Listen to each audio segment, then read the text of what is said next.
Hello students, welcome back once again to Online Shine App, Professor Rahul Mukherjee's Managerial Economics session.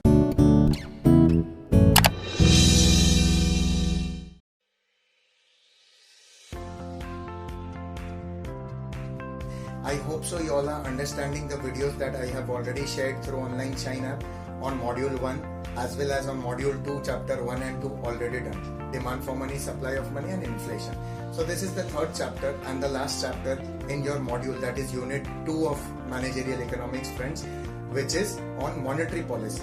Okay? So जैसा हम लोगों ने demand for money, supply of money पढ़ा, तभी मैंने थोड़ा आपको आइडिया दिया था what is monetary policy all about रफली. Then we spoke about inflation and finally giving a finishing touch to this particular module, which is monetary policy. When I talk about monetary policy of any economy, let's talk about that first because we are not just studying this particular subject from Indian economy point of view. मैं examples देता हूँ India का because हम सब Indians हैं और यहाँ रहते हैं. But हमें वर्ल्ड इकोनॉमी हर एक कंट्री के हिसाब से सोचना है, एक कंट्री कैसे काम करता है. So when I talk about a country, the central bank, हर एक कंट्री में banker to the bank is central bank, and the head of this particular central bank all over the world is the World Bank. Okay. Now, when I talk about central bank of any economy, it mainly looks after the money circulation in the economy. The interest rates जो bank के through हम सब central bank तक नहीं जाते हैं या नहीं पहुंच सकते. Therefore, banks have been created who can cater to the requirements of the general public or the account holders. So, central bank का ये काम होता है कि इंटरेस्ट रेट फिक्स करके एक अमाउंट दे दे, एक परसेंटेज क्रिएट करना और उसके आसपास का एक रिलैक्सेशन लिमिट दे देना.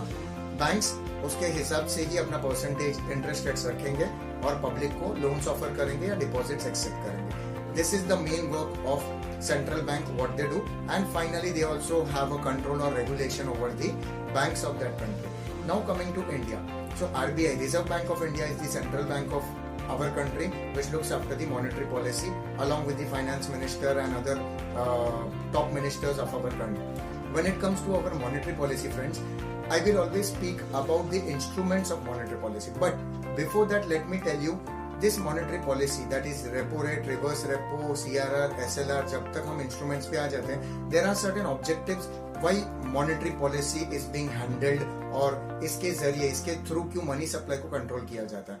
So those are already shared here, certain objectives and effects of monetary policy. Effects की अगर बात करें तो contractionary होता है और expansionary होता है. Contractionary means मनी सप्लाई को लिमिट में रखना है, कम करना, तो तब इंटरेस्ट रेट्स बढ़ा दिए जाते हैं so that लोगों की लोन लेने की क्षमता, कैपेसिटी कम हो जाए. और जब एक्सपांड करना होता है मनी सप्लाई को तो इंटरेस्ट रेट कम कर दिया जाता है so that each and every one, common public जाके सस्ते दाम में, सस्ते इंटरेस्ट रेट में लोन उठा पाए और उसका ब्याज भर पाए, principal plus interest time to time, जिसको हम EMI कहते हैं. Anyways, coming to this particular point, ये इफेक्ट्स थे. Talking about the purpose, so mainly the purpose is overall growth and development of the economy. Production को continue रखना, the main objective is to create a balance in the society, equilibrium लाना, give and take में, demand and supply में, ये सब चीजों के लिए monetary supply चलाया जाता है या implement होता है. Talking about the instruments as one of the most important answer of this particular chapter for you students, that is, it is divided into two parts, quantitative and qualitative. Quantitative talks about percentages कि repo rate कितना मैंने यहाँ पे share किया. आजकल repo rate की loan rate काफी कम हो गया, बट रिवर्स रेपो तो 3-3.5% पे आ गया है. सेविंग्स अकाउंट के रेट पे आ गया FD rates. Okay, so this is the thing. जब जैसा जैसा हमारा कंट्री डेवलप होता जाएगा, डेवलप होते जाएंगे तो इंटरेस्ट रेट कम होता जाएगा.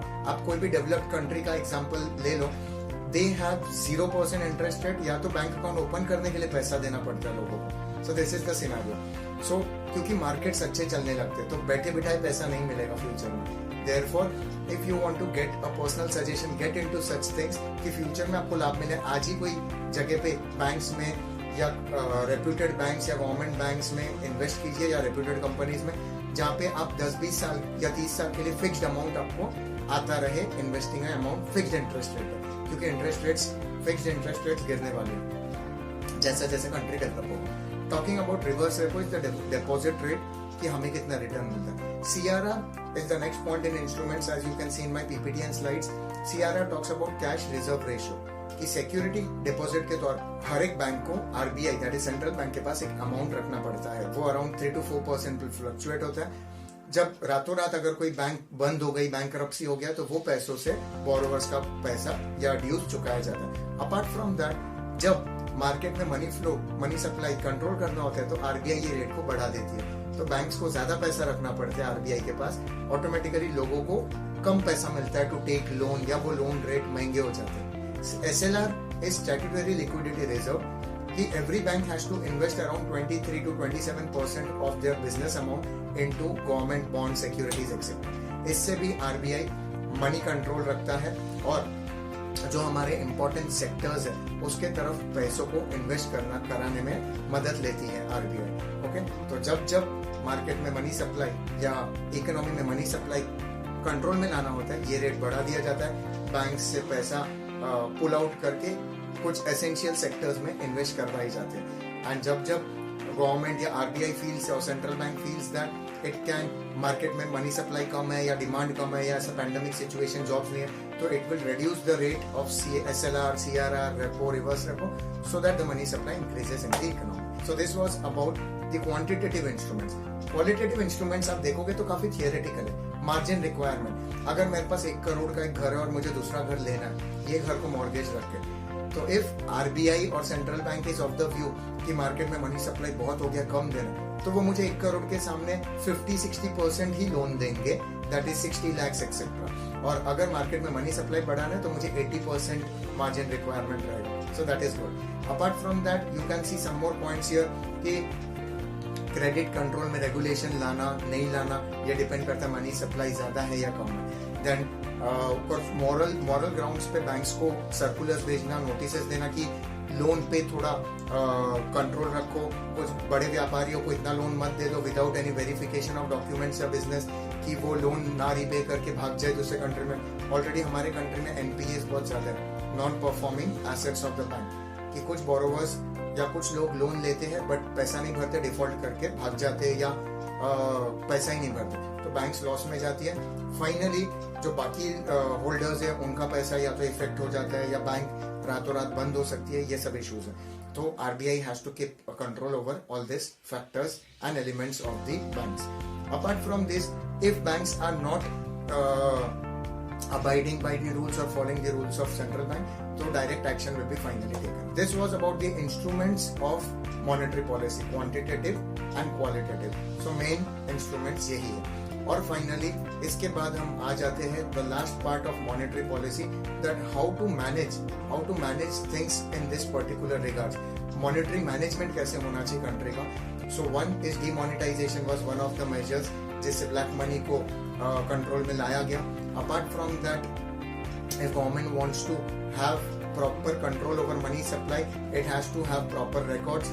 Unorganized sector, money market, जो मैंने फर्स्ट मॉड्यूल में भी शेयर किया था कि काफी लोग मंथली पैसा जमा करते हैं और हर मंथ किसी का नाम निकलता है और उनको पूरा पैसा दिया जाता है। So all these things has to be noted and come under government regulation. Also there are some people जो टैक्स चोरी करते हैं, टैक्स इवेशन, इस पे भी कंट्रोल लाया जाना चाहिए, तो ही हमारा मॉनेटरी पॉलिसीज या इवैल्यूएशन जो होगा, मनी सप्लाई का इवैल्यूएशन जो लास्ट स्लाइड है, वो कंट्रोल में आएगा। So that's it from my end in this particular video as well. Crisp short video with full of knowledge and information for you special students like always. So that's the end of module 2 chapter 3 and unit 2 का यही end है। Very soon I will meet you with the next module which will mainly talk about the fiscal policy of the government, public debt and such related topics of your syllabus managerial economics for you students. Till then stay tuned to Online Shine app. As I always say, this is a quite educative app that you have downloaded and you all are watching this particular video.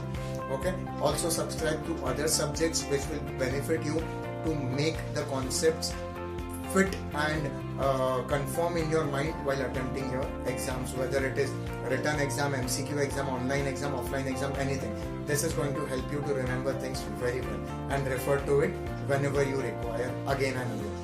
ठीक है? So stay tuned to this particular app, that is Online Shine app and Professor Rahul Mukherjee's lecture of managerial economics.